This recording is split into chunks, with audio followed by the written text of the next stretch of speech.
Okay, magandang araw po sa inyong lahat mga minamahal ko mga kababayan. Sa araw pong ito ay pag-uusapan po natin.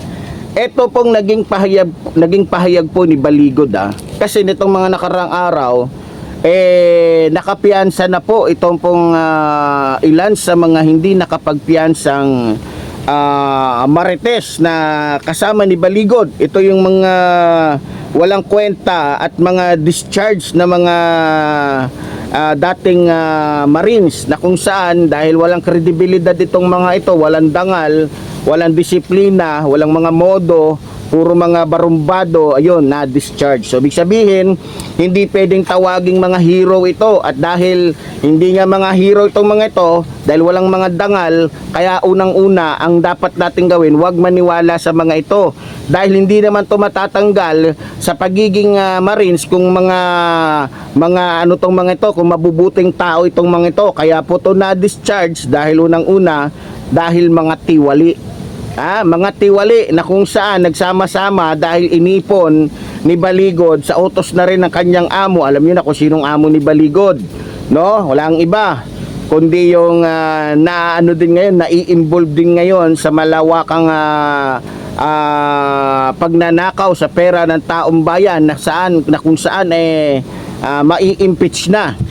Ngayon, may sinasabi po itong si Baligod patungkol po sa sinabi daw ng ombudsman.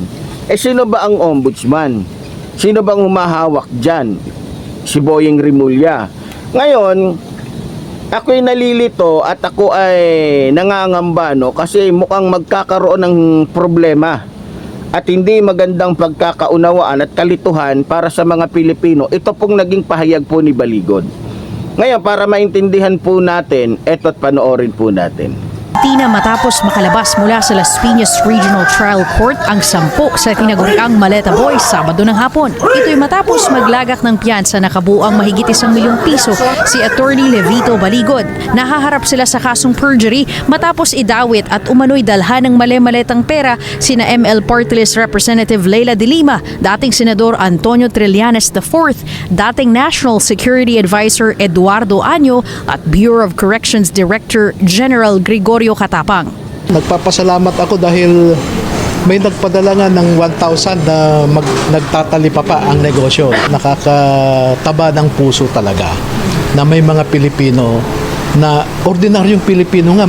Imagine magtatalipa pa, naiintindihan niya yung issue.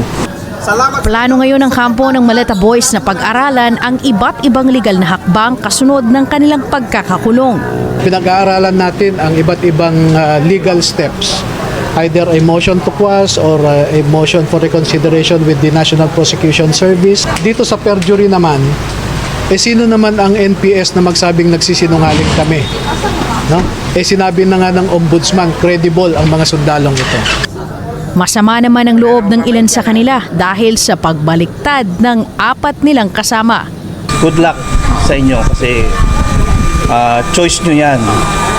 Ilang beses na kayo sinabihan, kina-advisean, kinausap niya to. Sumama yung loob ko kasi nandun yung classmate ko, nandun yung mga junior ko sa Marines. Iginiit naman ni Baligod na hindi pa rin tumitigil umano ang mga nagbabalak na suhulan ng Maleta Boys para lang bawiin ang kanilang unang pahayag. Ipinakita pa nito ang screenshot sa kanyang cellphone kung saan inaalok ang mga ito ng tig 8 milyong piso. Pero para sa NBI, unreliable witness o questionable ang kredibilidad ng Maleta Boys base sa kanilang investigasyon. Consistent with our findings nung amin silang inimbestigahan, ang conclusion namin, there are unreliable witnesses. Ngayon, na binabawian, it bolstered the position of NBI, the findings of the NBI based on our investigation, na unreliable witness kasi sa ngayon po, hindi mo na alam kung anong paniniwalaan niya. Una nang sinabi ni Ombudsman Jesus Crispin Remulla na sasampahan pa rin ng kaso ang 4 na Maleta Boys kahit pa bumaliktad na ang mga ito. So yun po mga minamahal kong mga kababayan. Sabi po nito ni Baligod, yung ombudsman daw ay naniniwala at credible daw yung sinasabi nitong 18 marites. Tapos sabi naman ni Matibag, hindi daw kapanipaniwala yung testimonya nitong mga 18 marites. Ngayon, saan ba dapat maniwala ang mga Pilipino? Sa NBI? Sa Ombudsman? Saan ba? Kasi pag sinabi ni Boyeng Rimulya na credible, aba, mahirap yan. Malaking kalituhan yan pagdating po sa taong bayan. 'Di ba? Malaking kalituhan yan. Dapat ayusin yan. Pero ganun pa man, ba't nga naman pala tayo maniniwala dito kay Baligod? Hindi naman natin narinig mismo kay Boyeng Rimulya na sinabi niyang, oh, credible yan, tama, walang labis, walang kulang, dapat yung paniwalaan yan. 'Di ba? So, ganun pa man, marahil ito ay strategy lamang nitong ni Baligod para, 'di ba? Para lituhin ang taong bayan. Kasi yan ngayon ang kanyang rules. Yan ang rules niya na lituhin, baguhin, kumbaga baliktarin ang lahat ng mga pangyayari, no? Na para ang lumabas na mabuti ay itong kanyang amo. So, ganun pa man, tulad ng sinabi ko, kung pag-uusapan lang din naman ay kredibilidad, para sa akin po, mas may kredibilidad pa yung magtataho at yung nagtitinda ng ice cream stick kaysa sa 18 marites na ito. Kasi, unang-una, pag tinignan mo yung background nila, na-discharge. Pag tinanong, ba't na-discharge? Anong ginawa? Madi-discharge ba naman yung mga personas na yan kung mabubuting mga sundalo yan? Natural, ang dini-discharge lang sa hanay ng Armed Forces of the Philippines, yung mga gumagawa ng mga hindi maganda. So, ibig sabihin, pag humingi ka ng sa kanya, record sa mga ex-marines na yan, doon sa kanilang pinanggalingan, walang maibibigay na maayos na record. Kasi ano nga naman ang record na maganda na iniwan nila sa Armed Forces of the Philippines na na-discharge nga sila. Ang mababasa mo lang doon, malalaman natin, kaya natanggal yung mga yan dahil abusado, sinungaling, bastos, traidor, mga inutil. Dapat bang paniwalaan yung ganong uri ng tao? Lalong-lalo na itong si Baligod, na dati na pala tong may kaso, noon pa man, na kung saan tinuruan lang niya at inano lang niya yung witness na hinarap niya sa isang hearing. Kung di ako nagkakamali, baka ang napanood ko yun ay parang sa Senado yata yun o sa Kamara. Natuklasan na scripted yung ginawa nito ni Baligod. Kung di ako nagkakamali, muntik na itong madisbar dahil nung panahon ni Miriam Defensor, 'di ba? Na kung saan ay gumawa lamang at nag-imbento lamang itong si Baligod ng mga istorya para siraan si dating Senador Defensor o Miriam Defensor. So, ibig sabihin, talagang veterano na itong si Baligod sa paggawa ng mga script na affidavit, no? So, bihasaan na siya. Nagbabalik lang si Baligod. Akala ni Baligod, yung mga ginawa niya noon hindi mapa-flashback pagdating ng panahon. Ayun nga nakita natin kung ano at sino si Baligod. Isang magaling na sinungaling na abogado, isang magaling na talagang bayarang abogado, etong si Baligod. 'Di ba? Ngayon, Baligod, tatanungin kita ngayon kasi meron siya sinasabi. Mabuti pa daw yung magtatalipapa nagbigay ng 1,000. Parang sinasabi niya na nag-donate ng 1,000 para lamang makapagpiyansa sila. At sinasabi niya, buti pa daw yung magtatalipapa, naiintindihan nila yung sitwasyon o yung nangyayari. Oy, sasabihin ko rin sa'yo, Baligod, buti pa yung magtatalipapa na yan, mapera yan. Dahil lahat ng mga nasa talipapa, walang nasisero dyan, lalong-lalo na't masipag ka.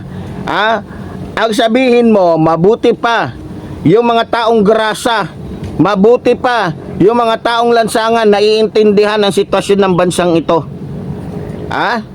Mabuti pa yung mga batang gala o mga batang hamog naiintindihan yung sitwasyon ngayon, na kung hindi dahil kay Pangulong Ferdinand Marcos Jr., wala sila ngayon sa DSWD.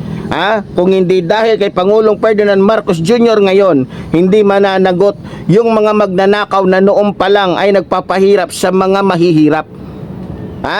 Baligod naman. Kung ako naging abogado, Baligod, mukhang sa tingin ko, mukhang mangangamote ka sa akin.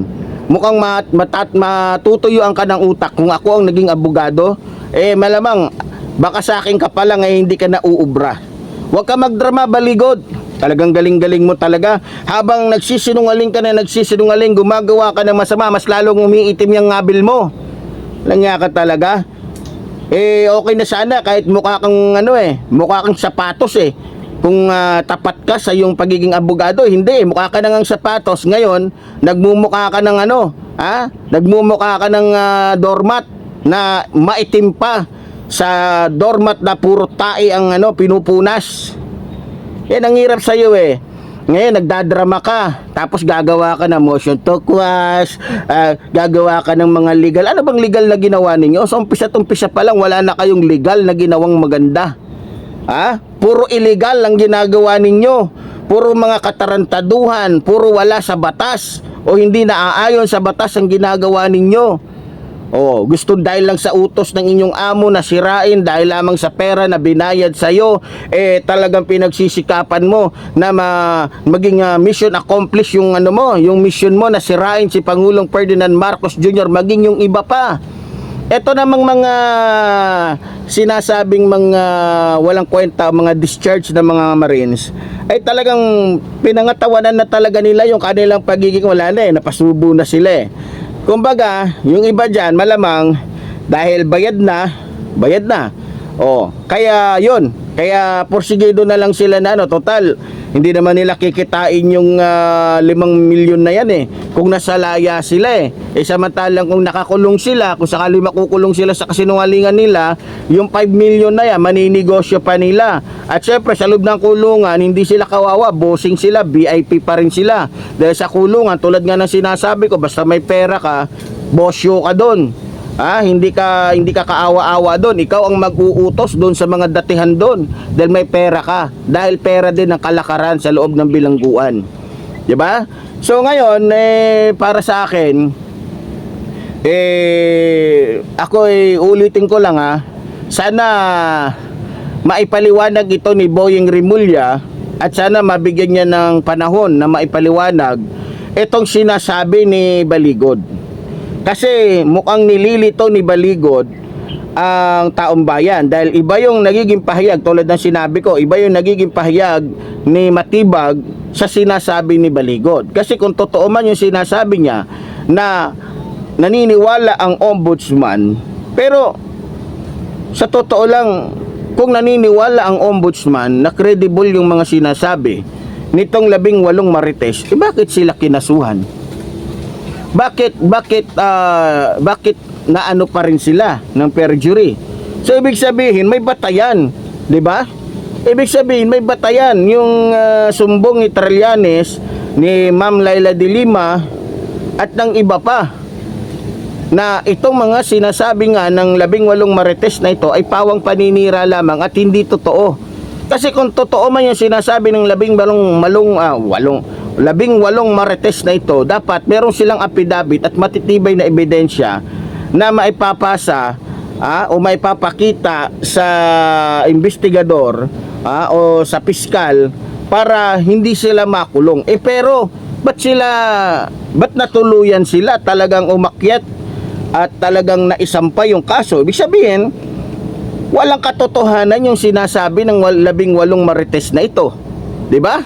So ganun pa man, dahil nga sa bayad itong mga ito, natural, ipangangatawanan na nila yan. Dahil siyempre hindi naman papayag yung financer nila na gumastos na lahat-lahat yung financer nila, tapos bigla silang magbabaliktaran lahat. Pero ganun pa man, meron na nga bumaliktad na 4, di ba? So balita ko galit na galit yung 14 na marites dahil iniwan sila ng ng 4 na ito, at balita ko kaya ito bumaliktad itong 4 na marites na ito dahil mukhang hindi yata nabigay ni Mike Defensor yung kabuuhang pangako ni Mike Defensor sa 4 na ito. So mukhang may nangyayari pong hindi maganda, no? Ba't pa nga naman magpipinan si Mike Defensor na siya mismo nakulong na?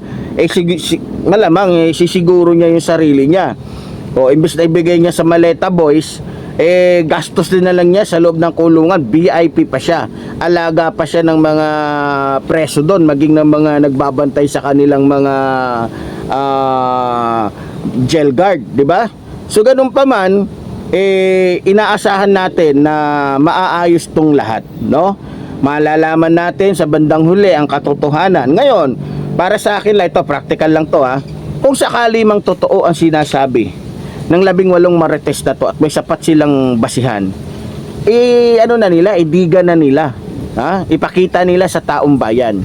Ngayon, may pinapakita dito si Baligod kanina, kung maalala ninyo, na yung isa-isa daw binabayaran o isa-isang inaalok ng pera itong 14 pang natitirang marites. At pinakita pa nga niya yung video, di ba?